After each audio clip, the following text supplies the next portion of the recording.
कोल्हापुरातील राजा रामपुरी पोलीस ठाण्यात शिवाजी कोण होता या पुस्तकाचे प्रकाशक प्रशांत आंबी यांच्याकडून आमदार संजय गायकवाड यांच्या विरोधात तक्रार दाखल।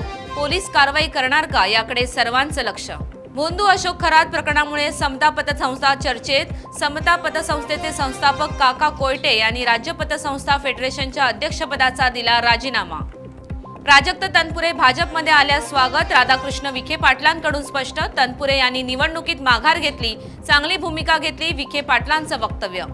नवी मुंबई महानगरपालिका आयुक्त कैलास शिंदे आणि भाजपमध्ये जोरदार खडाजंगी। महापालिकेने मंजूर केलेला सेवा विनिमय ठराव शासनाकडून निलंबित। मी या सभागृहात बसणार नाही, आयुक्तांकडून संताप व्यक्त।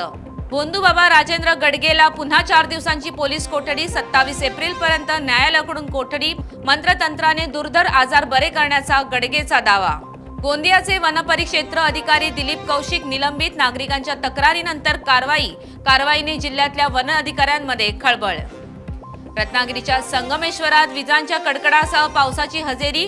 पावसामुळे वाहतूक मंदावली। कोकणासाठी हवामान विभागाकडून पावसाचा ऑरेंज अलर्ट जारी। पुण्याच्या चाकणमध्ये बेकायदेशीर गॅस रिफिलिंग सुरू असताना पोलिसांची कारवाई। कोणतीही सुरक्षा व्यवस्था नसताना सुरू होता धोकादायक प्रकार। हिंगोलीच्या औंढा नागनाथमध्ये कॅनलमध्ये पडून शेतकरी बेपत्ता। शेताकडे जात असताना अचानक तोल जाऊन शेतकरी कॅनलमध्ये पडला। स्थानिकांकडून शोध मोहीम सुरू। पुण्याच्या चाकणमध्ये मटका किंग काझीवर एमपीडीवर कारवाई। वर्षभरासाठी मटका किंगची अमरावतीमधल्या कारागृहात रवानगी।